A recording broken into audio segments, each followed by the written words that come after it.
Thank you for joining us for ABC's HR Round Table. I'm Wendy Novak, President and CEO of Associated Builders and Contractors of Western Washington. I want to acknowledge ABC's 2020 partners. They were a huge help in making this event possible. So there's a good group of members who support all of ABC's events there. Panelists, I will call on each of you, and if you can give a brief intro, that would be great. So Scott, Michael, if you can start. Good morning. My name is Scott Michael. I am the Legal Services Coordination Manager for Employment Security Department. I help out with a lot of the rulemaking that the agency does, analyze a lot of the bills and the legislation, and looking at various bills that are being proposed and ideas that are being proposed. And I've also, for the past few months, been looking a lot at the various federal programs that have been set up to provide additional or extra unemployment benefits to Washingtonians, and assessing the legal requirements and getting those set up as well. So, thank you. Great, thank you. Diane Rosado, will you go ahead and introduce yourself? Yes, thank you. And thank you for the invitation today. I really appreciate that. I am the Unemployment Insurance Customer Support Division Programs and Integration Manager. So what I work with the claim centers who are answering the phones, processing claims. I'm doing all of the work of the claims that we receive every day, as well as the calls. I also oversee the tax and wage side, so the employer side of the house, which includes the phone lines for the employers, the tax recoveries, and the audit section. So thank you again for having us. Great, thank you. And Dan Zeitlin, I hope I said that correctly. Can you please introduce yourself? Yes, happy to do so. It's Dan Zeitlin, but common mistake, no problem. My name is Dan Zeitlin. I'm the Employment System Policy Director at the Employment Security Department. Thank you for inviting us to this discussion. We appreciate it. The most pertinent thing to say about my role is that our division is responsible for interpreting federal statutes and guidance related to UI, interpreting state statute related to UI, promulgating rules and providing guidance to our claim centers related to unemployment insurance. So what that has predominantly meant throughout this crisis is a need for us to analyze the CARES Act in particular and the guidance coming from the Department of Labor related to the enhanced unemployment insurance programs, pandemic unemployment assistance, pandemic emergency unemployment compensation, and federal pandemic unemployment compensation, as well as to promulgate rules and otherwise give direction related to the regular UI program. So thank you for having us. Thank you. All right, well, as I'd mentioned earlier, we have received questions from our members prior to this event. So let's just go ahead and jump in. So first off, what does the backlog look like at Employment Security? So processing benefits for eligible employees, responding to relief charges, and responding to telephone inquiries. Sure, so why don't I, sorry, I'm not sure if that's me or others. Why don't I comment on this, and then Diane or Scott are welcome to chime in if they'd like. So what does the backlog look like at ESD? Well, I think as some or perhaps all of you know, we engaged in an initiative that we called Operation 100%.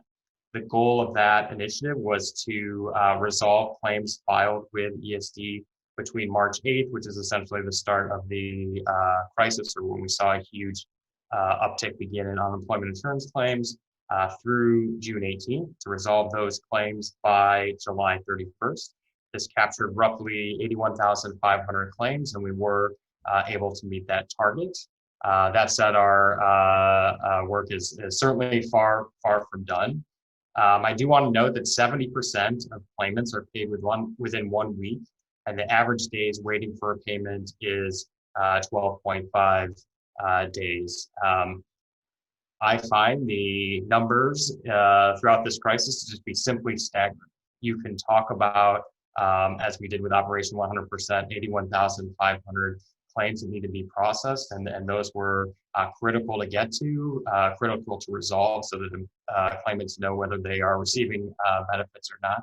It's also within a pool of over 1 million claimants, so this really is a historic time for us. Our goal is to ultimately have our average time down to roughly 4 weeks to process a claim, which is getting us toward what is traditionally considered an acceptable level of performance by the U.S. Department of Labor. At the moment, we're averaging around 5 weeks, and our key goals at the moment is to get through what I would define as a continued backlog of folks who have applied post that June 18th date up through today, as well as continue to work through appeal requests, which when submitted by a claimant are either redetermined by the Employment Security Department or referred to OAH, the Office of Administrative Hearings.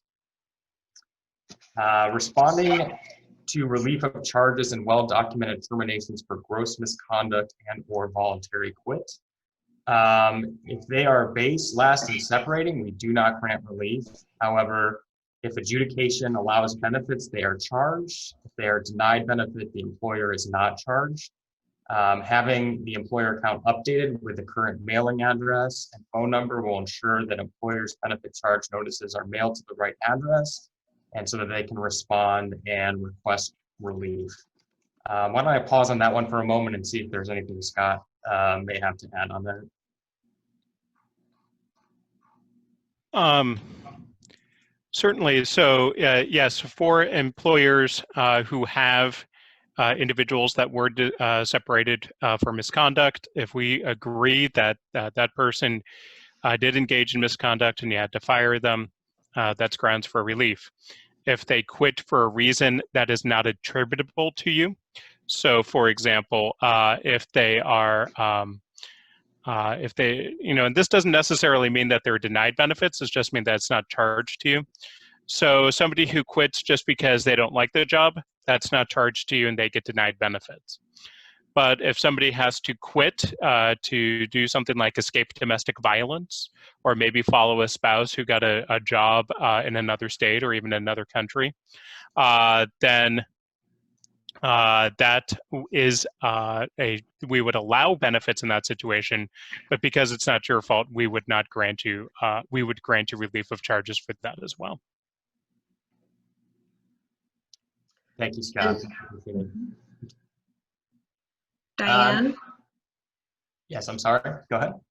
I didn't have anything to add on that, but I did see a question from Kelly Cook that probably either Dan or Scott could answer.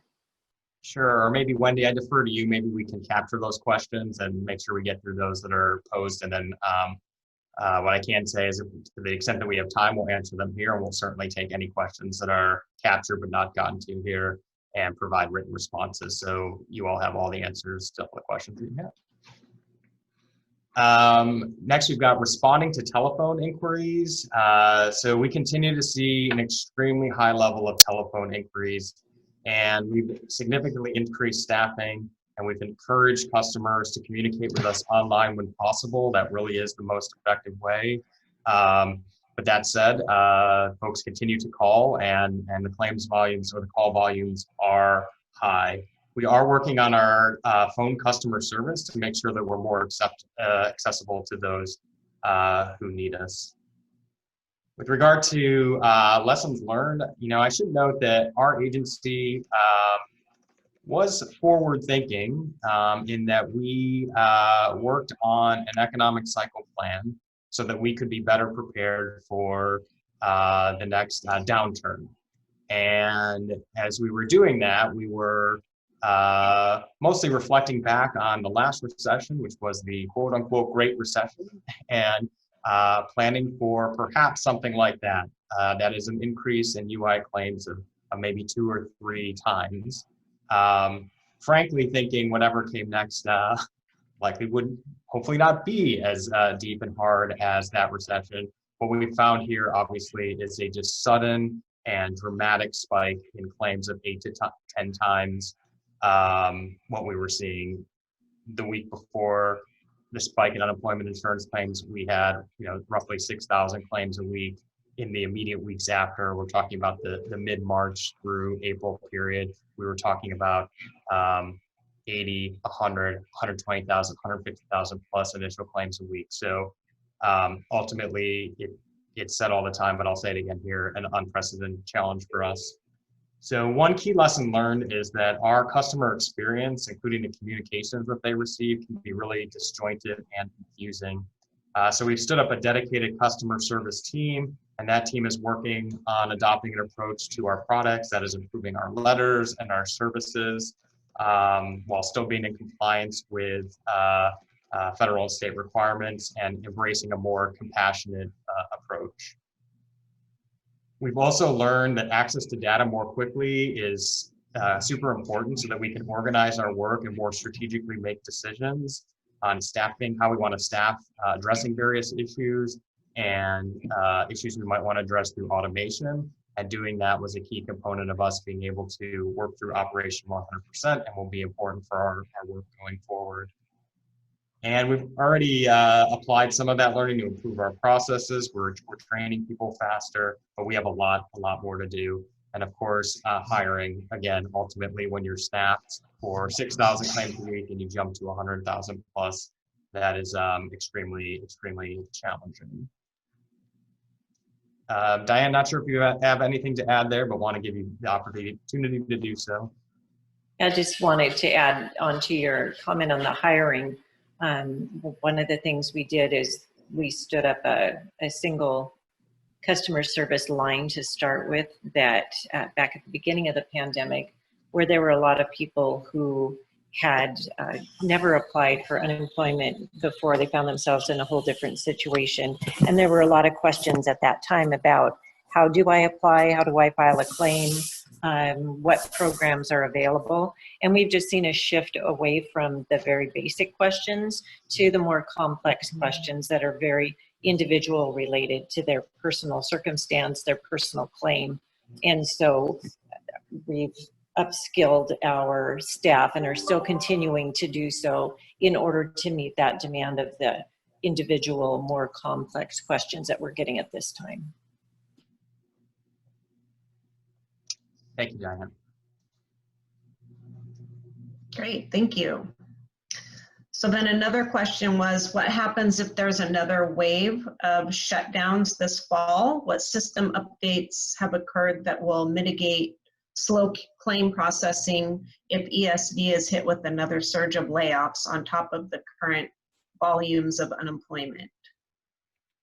Yeah, so I will say a lot of what we just spoke to, the customer service experience work, the training of staff that we're onboarding, the increasing of staff that we're onboarding, is really critical to being prepared for any future wave that might come. It is notable that at this point we have roughly a quarter of the workforce, unfortunately, in our system. Nevertheless, there is planning around ramping up for a potential another lockdown and surge of UI claims, and perhaps Diane has more to add on that. Yeah, I think what we're doing is we're continuing, as Dan said, to hire. We're not stopping that at any point. So we are continuing the hires for not just the phones, but also the more complex adjudication skill sets that are needed. And we have plans just to keep going down that path in order to meet any demands, not only right now, but any future demands until we see some kind of a shift that we have not seen yet. And one thing I would just quickly add before we get to the next slide from a policy perspective is, the challenge that we have, that all states have with new programs, whether it's namely the Pandemic Unemployment Assistance Program, We now have a lost wages assistance program that I'll refer to later. But it is a challenge for our policy staff to interpret guidance and to provide that guidance to claims center staff and train not only new but existing staff on the various aspects of these programs, which are also new to the Department of Labor. And always important to remember, unemployment insurance is a federal state partnership. Our programs are implemented based on federal statute and guidance that we receive and state statutes that are written in compliance with those federal requirements. And these programs, PUA, PEUC, the Lost Wages Assistance Program, FPUC, which is the extra $600 a week, these are federal programs. So we are taking direction from the feds and implementing them as guided by the feds.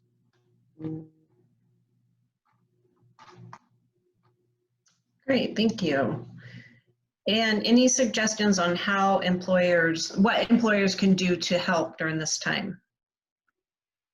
Yeah, so we have added flexibility in our rules for employers when it comes to reporting if they've been directly impacted by COVID-19. But employers filing their quarterly reports timely is really, really important.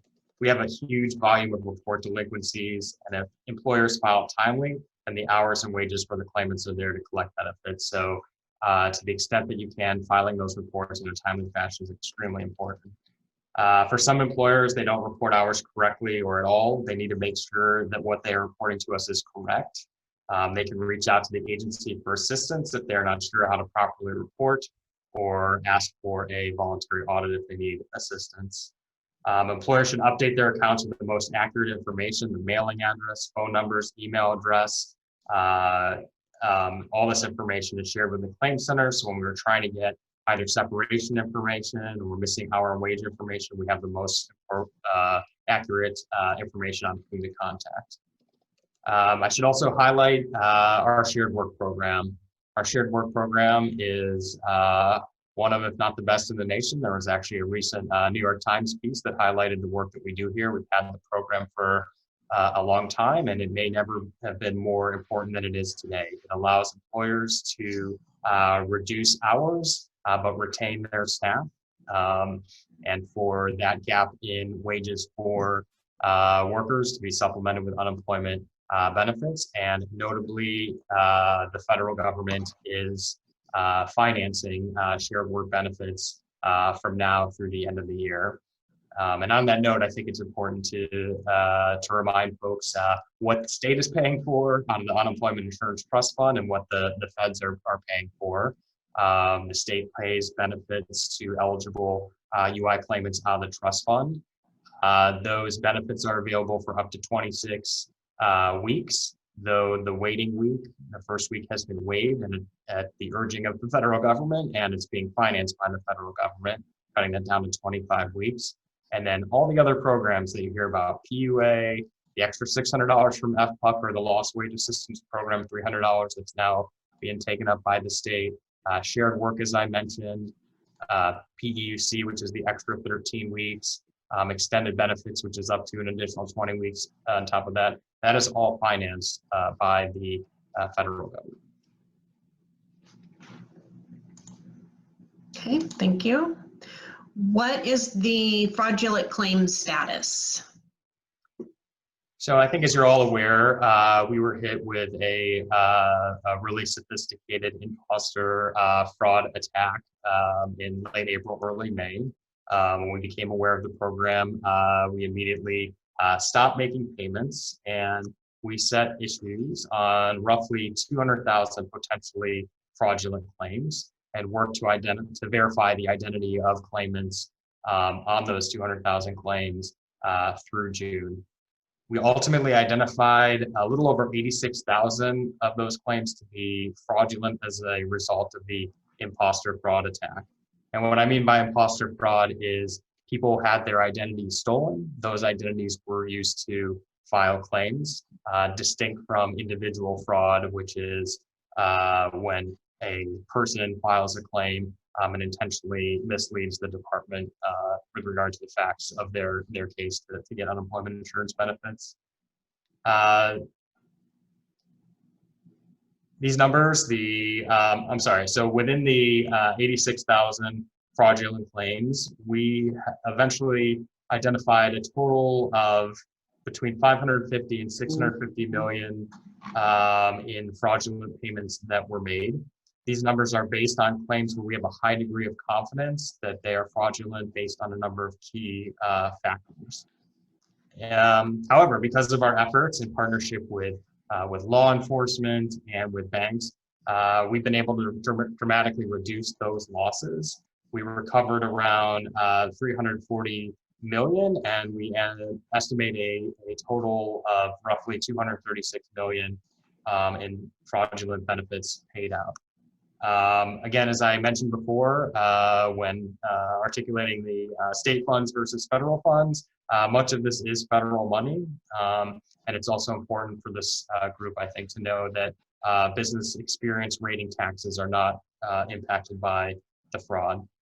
And while there'll always be some level of fraud and attempted fraud, the measures we put in place since mid-May have significantly reduced imposter fraud, and we're glad to see these measures working, though we are remaining ever vigilant, of course, and always looking to enhance measures to protect, or I should say prevent fraud.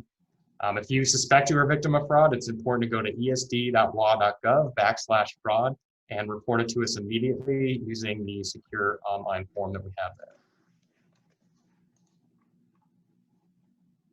there. Okay. If there's another huge increase in claim volumes for Washington State, is there any chance the system will run out of funds? So it's important to remember that eligible claimants who apply for unemployment benefits will receive those benefits, and that we came into the recession with one of the strongest trust funds in the nation. But that said, it has been severely tested. Our trust fund projections released in June project that we may need to take out an advance from the Department of Labor to pay benefits beginning at some point in the first quarter of 2021. Advances are needed when a state projects that it does not have the funds in its trust fund to pay 3 months of benefits, and then the actual advance or loan is taken out as they need that federal support to pay off loans. So again, our projections in our June report suggest that we would need to start relying on a federal loan in the first quarter of 2021. And I should note, our reports are released, are put together based on Washington Economic Revenue Forecast Council projections. And the last one, as I said, was in June. Another one will be coming out at the end of September. And again, it's important to remember the programs, as I articulated, that are federally financed. Those are federally financed for the most part out of the Federal Unemployment Insurance Trust Fund, which is backed by U.S. Treasuries.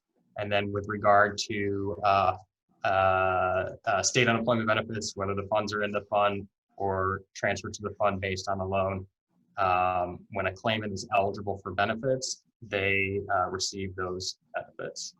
I do want to say a word, though, about the Lost Wages Assistance Program. So again, in the CARES Act, Congress authorized and the President signed legislation authorizing an extra $600 a week for any claimant who had $1 in unemployment insurance benefits.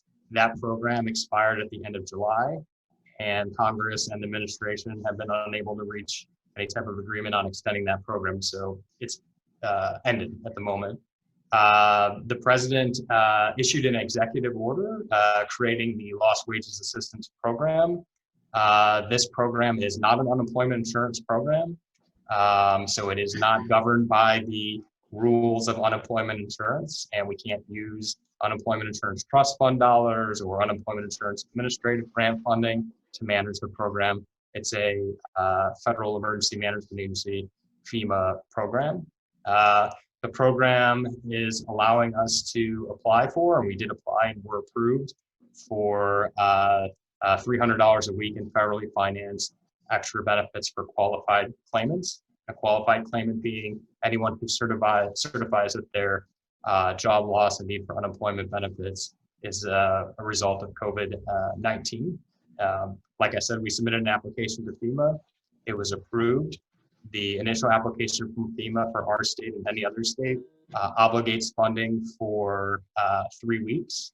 And so we have funding to pay eligible claimants who are filing weekly claims the week ending August 1st, August 8th, and August 15th. So that's the first 3 weeks after the previous $600 program expired. We're currently in the process of standing up that program and encourage you to visit our website for more details and updates on how that is progressing. I mentioned that program in part because I want to make sure you're all aware of it, but also because, again, it's not a UI program, it's a FEMA grant, and that funding is finite, unlike the underlying unemployment insurance benefits that are, ultimately either state funded, federally funded, or backed by the federal government or federal loans. And then what is the forecast for future premiums? Sure. So as a reminder, there are 4 components to the state unemployment insurance tax. We have the experience rate tax, which makes up the bulk of state taxes. We have a social tax, we have a solvency tax, and we have an employment administrative fund tax. And that last one is a constant 0.02, 0.03% tax that employers pay to help fund efforts to support unemployed workers. So again, the experience rate makes up the largest portion of state UI taxes. And I should also say state UI taxes have a ceiling of 6% on taxable wages. The experience rate tax is an annual tax calculation based on ratio of benefit claims charged to the employer over the preceding 4 years. And a year is July 1st through June 30th of any year. So when we look back at this crisis, or we're looking back and thinking about tax rates that will be set this November and applied in the first quarter of 2021, employers' experience rating will be determined by unemployment benefits paid over the course of 4 years. So essentially 48 months previous to July 1st, July of 2016 through 2020. So that captures about 4 months of the crisis and 44 months previous to the crisis. The social tax is an annual tax calculation, which is determined by subtracting the total taxes paid by employers for 4 consecutive quarters preceding the computation date from total unemployment benefits paid to claimants over those same quarters. The social tax is further adjusted based upon the trust fund balance and then set for each rate class. Now in 2010, the legislature enacted a 1.22% ceiling on the social tax. We had a report in June. We'll have another projections report in September. Tax rates will be set in November based on projections effective September 30th, and we are projecting the social tax ceiling to be exceeded and therefore hit in 2021. There's another relevant tax here, the solvency tax, which is an additional tax rate added to guarantee the health of the fund. This tax is put in place when we have a projected fund balance that is below the amount needed to pay benefits for 7 months. And this tax is 0.2%. And again, we are anticipating that when tax rates are set in November, looking at the health of the trust fund, that tax will be added as well. Scott, let me give you a second to see if I missed anything or if you have anything to add on taxes or the trust fund. No, I think you covered it. Yeah, you did good. All right, thank you. Okay, and then one final question, and then we'll open up to Q&A. So the ESD employer online portal is antiquated. Are there any updates to software coming to address this? So the updated version of our EAMS for bulk filers was scheduled to go live in the fourth quarter of 2020. We had to suspend work on an updated payment service this past January when our bank could not build what was needed. And the project has been on hold pending a new banking request for proposal. Currently, EAMS EAMS does not have an equivalent to UTAB's e-services. I have to admit that is a very operational question, so I will see if Diane has anything to add there. And we're certainly happy to take further questions on that. This is Diane. I don't have anything to add. It's very IT-ish for me even. And so I do recognize that this is something that they have been working on. We have a product manager along with this, with our IT section working on it. So the update that I have is the same as what Dan just stated. There was a question related to mobile devices. Do you know if the website application will be updated to better assist mobile devices? I can go back and check on that. I think that there is a plan on that. I'm not sure what the timeline is, so I can definitely check on that one. Great, thank you.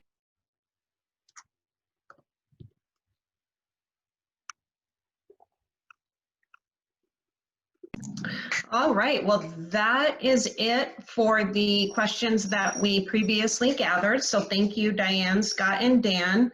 We did have some additional questions, so I'll go ahead and read those now. One of them was from Diane. She said on their claim statement, there's a section for relief of benefit charges. On the most recent statement, there's credits to relief on benefit charges, and they're not sure why. Can somebody answer that question? I'll take a stab at it. With regards, so every time that we pay benefits, at the end of each quarter, there's always this weird, what I call a bridge week, which is a week that starts at the end of one quarter and ends at the next quarter. So for example, for the second quarter of 2020, it ended on, so the calendar quarter ends on June 30th, but that's a Tuesday. So the week starts on Sunday the 28th, but ends in the third quarter on July 4th. So what will often happen on those benefit charge statements is that we will send you what has been charged for everything up to the last week of June. And then when we send you the benefit charge statement for the following quarter, it will include an extra week on there. It reads as a credit. I'm not entirely sure why they use the term credit, because it's actually an additional benefit charge for the previous quarter. Because we charge the benefit to the quarter in which the week began. So the week that started June 28th gets charged to the second quarter, even though but that benefit charge doesn't show up until you get the statement for the third quarter. And so it works like that for all the quarters. So that's why sometimes you will see credits of a week or two worth of benefits for a claimant showing up on a benefit charge statement. Thank you. Diane, did that answer your question? Yeah, it just is weird to have credits and then credits on top of credits. So that makes sense because it's a calendar time thing. So yes, thank you. All right, and then we had a question from Kristen. Will the Lost Wages program require a separate application? So the Lost Wages Assistance Program requires that a claimant who is unemployed or partially unemployed due to COVID-19 to certify as much. So for those claimants who are on pandemic unemployment assistance, they're already doing that. There are a list of various COVID-19 related scenarios in which one could be eligible for PUA.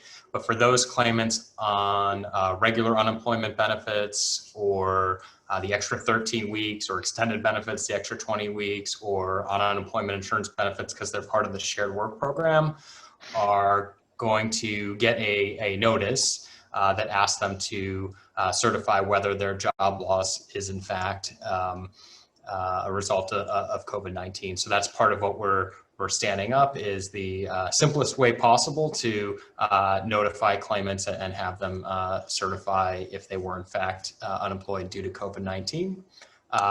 If they do that, then at that point, we're still working out the manner in which they'll receive payment. But again, we've got grant approved for those 3 weeks, the weeks ending August 1st, 15th, and 22nd. And ultimately, if they applied and were approved for claims in those weeks, they would be entitled to the extra $300 on top of their underlying benefit. Okay, Kristen, does that? Perfect, thank you. And then Kelly had a question. Kelly, you might need to help me out here. So your question was regarding previously approved relief. Must it be done again for COVID applications? Is that correct, Kelly? Yes. So I keep a mean and lean ship around here. And so I have several previously filed and approved relief of benefit charges for employees ranging from violation of drug and alcohol policy to quitting with no good cause. I noticed that we were getting charged when I got claimant separation statements and charging notices. And so I contacted ESD, and I was able to get a hold of someone who informed me that I must again request relief of benefit charges for the second time.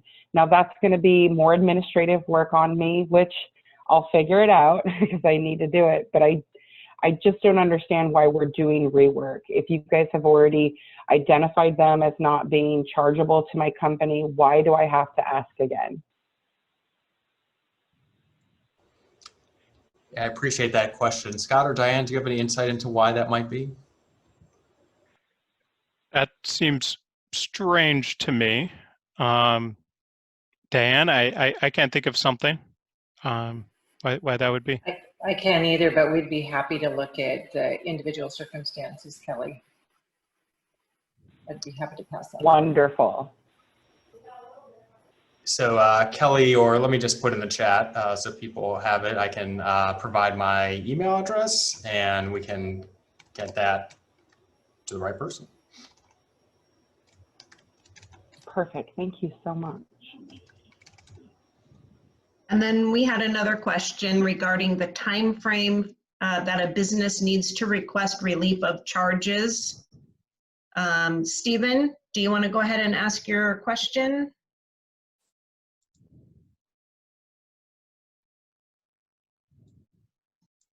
No, is Stephen still there?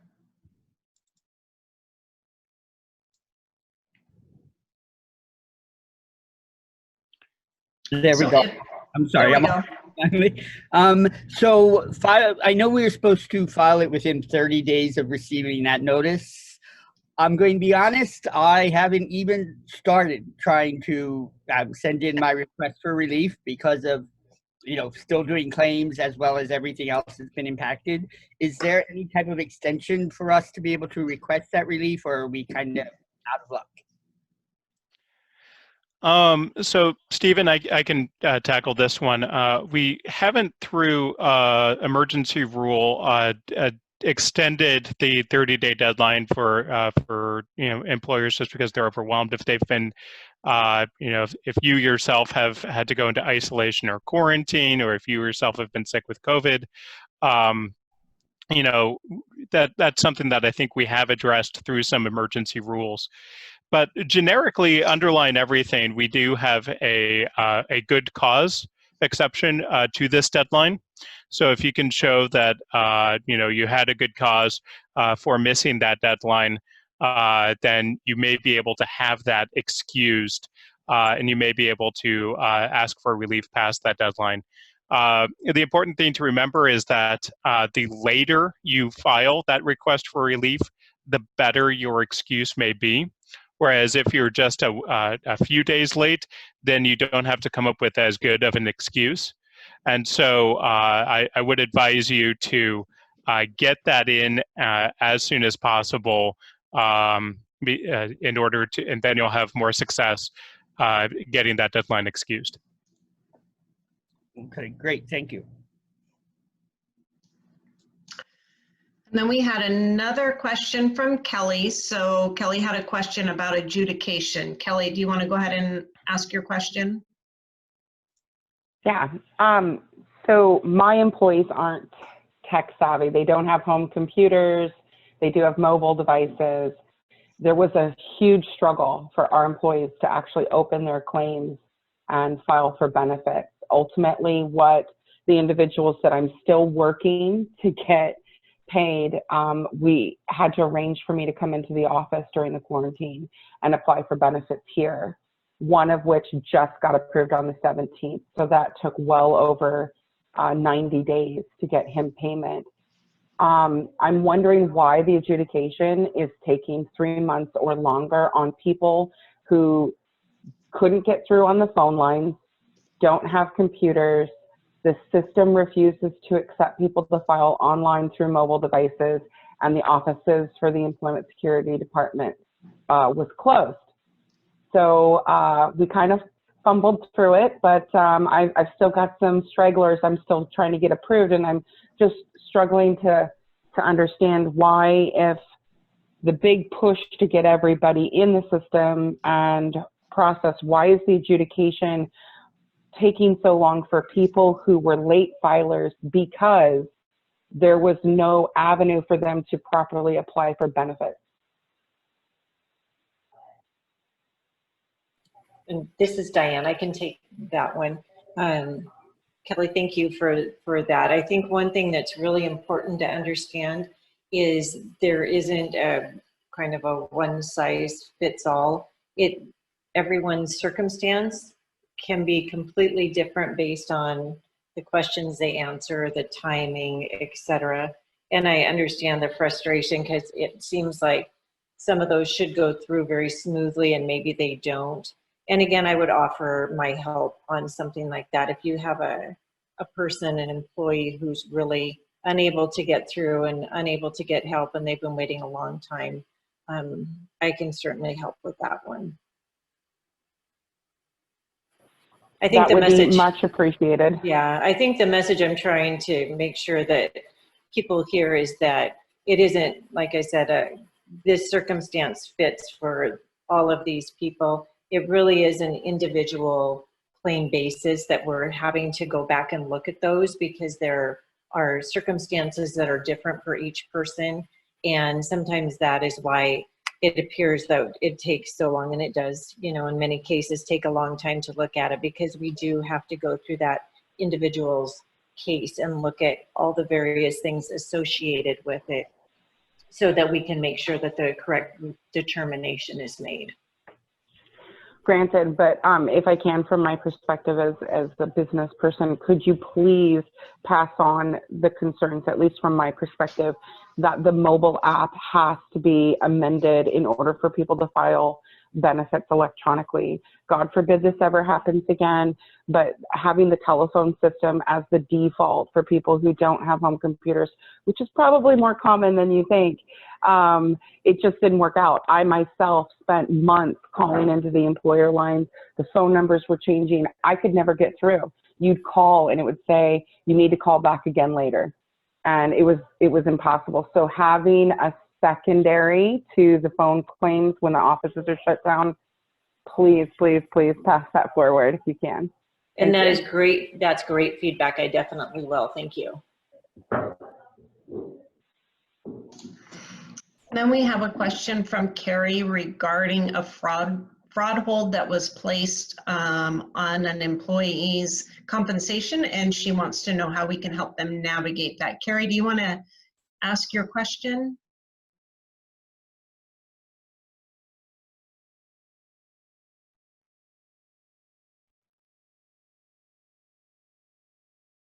Oh, she may be away. So she said, if we have an employee who was laid off, filed for unemployment, and received compensation, then a fraud hold was placed. Fraud hold finally released after 5 weeks, and now that the employee cannot file those missed weeks, how do we help them navigate? Yeah, Diane, I'm not sure if you want to comment on that or not. There can be issues with getting through Secure Access Washington. I think I'm not sure that I have a macro level answer, though I can get back to the group with that. Unless Diane has something to add here, but I would, if Carrie would like, again, I've given my email address. We can try and help that one employee, see what their issue is. I would agree. That would be great. Carrie said she had a tough time unmuting, so, okay, she'll go ahead and email. So I think I got everybody's questions. If I did not, please raise your hand or just unmute and feel free to speak up. And if there's any additional questions, please let us know. We have a few minutes here.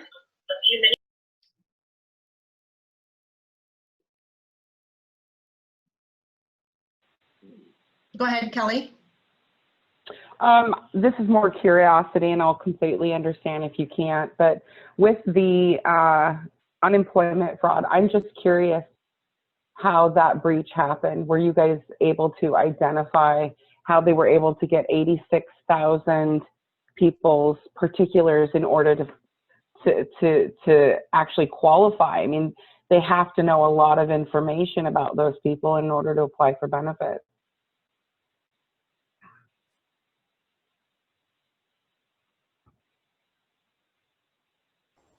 It was inevitable that I'd start talking and being unmuted at some point. So there you go. What I can say is that, and I want to be clear, we did have measures in place. We did have measures in place that were the measures that were either required or recommended by the U.S. Department of Labor. And we've since implemented further measures that I can't elaborate on, but that to prevent imposter fraud. Critically here, the perpetrators had, through another breach or otherwise, obtained all the detailed information they needed about a individual, name, social security number, employment, and were able to navigate our system to file claims. I think that's about all I can comment on at this point, but other than to say, again, this was something that hit us first, perhaps in large part due to the extra $600 and the weekly benefit amount that we provide, but it's a sophisticated attack that has hit states across the country. Would you say that employees who are receiving notices in their online account that says like warnings about their identity, I can't remember the exact terminology, but I've seen a couple employee accounts that kind of say identity warning. Are those people that were involved in that? Is there going to be some type of credit reporting or security provided to them to make sure that their identity hasn't been stolen and passed around?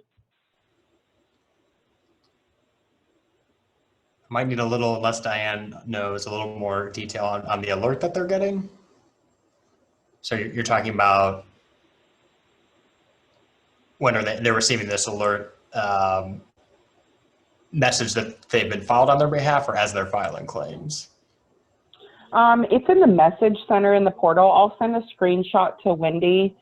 Again, I'm not quite sure what it meant, so I was just curious. But the big thing I guess I'm asking is, are the people whose privacy details were breached, are they going to be offered from the state credit reporting or identity theft tracking services for some time? Or Yeah, so we do on our website link to, and I don't know if I have it handy, but can send it to Wendy later, steps people should take if their identity has been stolen, including reporting to credit agencies, you file a report with one credit agency, which is fairly simple. It then goes to all credit agencies, and then you are alerted, and other attempts to use your identity are prevented by doing that. And that's a free service.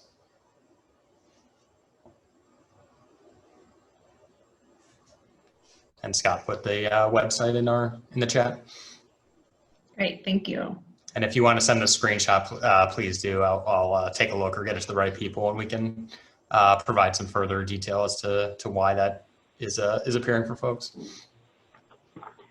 Great. Thank you so much. I really appreciate you being here to answer my questions. No problem. Any other questions before we wrap up? Okay, well, thank you very much, Dan, Scott, and Diana. This was very helpful, and we appreciate you coming on this roundtable and being available for our members' questions. So thank you again. And thank you for having us. You know, these are challenging times, so thank you, and we're happy to come back to this group if needed. You're welcome. Thank you. Bye. All right, for all of you members, we would love to have another roundtable. So we look to you guys to help us with the topics and the speakers that we bring on to these roundtables. So there's a topic that you would like to see for the next roundtable, please just put it into the chat, and Janessa will work on getting another one lined up. We have a slide here with our upcoming events. So we have a safety roundtable September 2nd on the new fall protection code. Builder chat, which is a peer group that we have every other Thursday. It has a topic, and then it's an opportunity for you to connect with other contractors and bring your questions or any help that you need. Again, it's a peer group format, and that's September 3rd, 11 to noon. We have a virtual fundraiser September 24th. It's ABC's Free Washington Free Enterprise fundraiser, 4 to 6 p.m., again on the 24th. And then our young professional group has a couple of professional topics coming up, networking on October 1st, and then the formula for breakthrough growth on November 12th. So some great events coming up for you guys. And I just want to thank everybody for attending and engaging with our panelists, and have a great day. Thank you. Thank you, Miss Wendy. You're the best. Have a good one. Wendy, bye. Thank you. Bye-bye. Bye.